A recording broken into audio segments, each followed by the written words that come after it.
एक गांव में हनी मनी नाम की दो बहनें रहा करती थी। दोनों ही बहनें बहुत ही अमीर और घमंडी थी। वे अपने से बड़े और छोटों की बिल्कुल भी इज्जत नहीं करती थी। वहीं उन्हें अपनी खूबसूरती पर भी बहुत ज्यादा घमंड था। एक दिन की बात है। कांताबाई, कांताबाई, मेरी कॉफी कहाँ है? इतनी देर लगती है क्या कॉफी बनाने में? कॉफी बना रही हो या बीरबल की खिचड़ी? जी मेम साहब, बस अभी आई। ये लो मेम साहब आपकी कॉफी। ये भी कोई कॉफी है? थू, ले जाओ इसे यहाँ से। क्या हुआ मेम साहब, कॉफी अच्छी नहीं बनी क्या? हनी कॉफी का कप उठाकर जमीन पर फेंक देती है। अब पता चला तुम्हें कॉफी अच्छी है या नहीं? फिर शांताबाई कमरे में बिखरी कॉफी का मग और कॉफी को साफ करके वहाँ से चली जाती है। शांताबाई, मेरे महंगे वाले शूज कहाँ हैं? मेम साहब, वो तो मैंने धो दिए। जाहिल औरत, तुम्हें कुछ नहीं पता क्या? वो लेदर बूट्स थे, उन्हें धोते नहीं है, पॉलिश करते हैं। फिर मनी भी शांताबाई को खरी खोटी सुनाकर चली जाती है। शांताबाई रोते हुए अपने मालिक के पास जाती है। क्या हो गया शांताबाई, इतना क्यों रो रही हो? साहब, मैं काम छोड़कर जा रही हूँ। आपकी दोनों बेटियों ने मेरी नाक में दम कर दिया है। पूरे दिन मुझे खरी खोटी सुनाती रहती हैं। आप तो बस मेरा हिसाब कर दीजिए। चलो ठीक है। फिर सेठ शांताबाई का हिसाब करके उसे पैसे दे देते हैं और शांताबाई पैसे लेकर वहाँ से चली जाती है। हे भगवान, इन हनी मनी ने तो मेरी नाक में दम कर रखा है। एक साल में 24 नौकरानियां बदल चुका हूँ, एक को भी टिकने नहीं देती। पता नहीं क्या होगा इनका। तभी दोनों तैयार होकर बाहर जा रही होती हैं। बेटी हनी मनी यहाँ आओ। जी डैड। Tell me pops.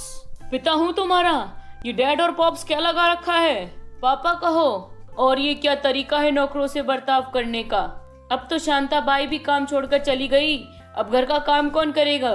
तो दूसरी नौकरानी ढूंढ लो, सिंपल।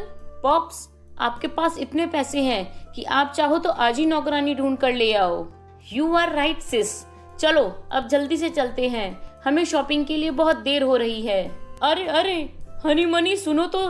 लेकिन हनी मनी अपने पिता की एक भी नहीं सुनती और वहाँ से चली जाती हैं। वे दोनों आए दिन लोगों के साथ घमंड और अकड़ से बात करती थी और उनसे झगड़ा करती थी। गांव में कोई भी उन दोनों बहनों को पसंद नहीं करता था। एक दिन एक काली सी लड़की सड़क पर भीख मांग रही होती है।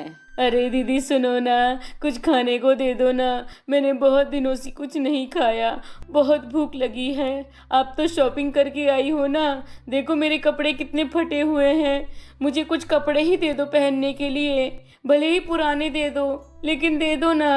चल हट काली कलूटी गरीब भिखारन कहीं की। कहाँ कहाँ से आ जाते हैं ये गरीब लोग, देखो तो इसमें से कितनी बदबू आ रही है, या कितनी बदसूरत है ये। तभी वह गरीब लड़की अचानक से एक खूबसूरत परी में बदल जाती है। दोनों बहनें ये सब देखकर हक्की बक्की रह जाती हैं। अब बताना जरा, क्या कह रही थी तुम दोनों? अरे अरे कुछ नहीं, मैं तो ये कह रही थी परी आप कितनी सुंदर हो, हमें भी अपने जैसा बना दो ना। जरूर।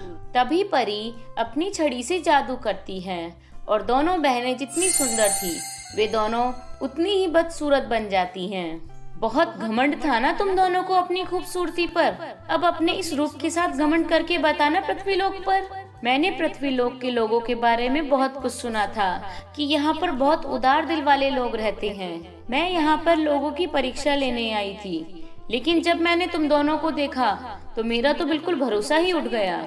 अब तुम दोनों इसी बदसूरत सी शक्ल के साथ जियो। प्लीज प्लीज ऐसा मत करो परी, हम इस बदसूरती के साथ नहीं जी पाएंगे। तो तुम लोगों ने ऐसा कैसे सोच लिया कि तुम लोगों का आत्मसम्मान तोड़कर जी सकती हो? तुम दोनों की सजा यही है कि तुम दोनों इसी रूप के साथ जियो।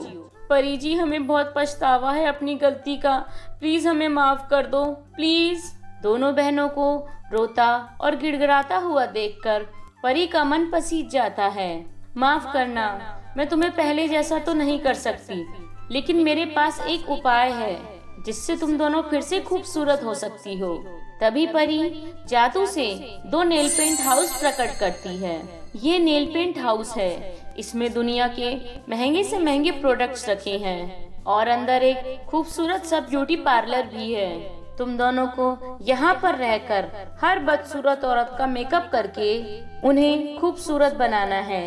लेकिन एक बात का ध्यान रखना, तुम यहाँ पर रखे किसी भी प्रोडक्ट का यूज अपने लिए नहीं कर सकती, वरना तुम हमेशा के लिए बदसूरत ही रह जाओगी। ये काम तुम्हें दिल से करना होगा, तभी तुम दोनों की खूबसूरती वापस आ पाएगी। ये कहकर परी वहाँ से गायब हो जाती है और फिर दोनों खूबसूरत बनने के लिए अपने अपने नेल पेंट हाउस में चली जाती हैं। फिर एक दिन हनी के मेकअप हाउस में एक लड़की आती है। मैडम, मुझे मेकअप करके बिल्कुल खूबसूरत बना दो, एकदम परी के जैसा।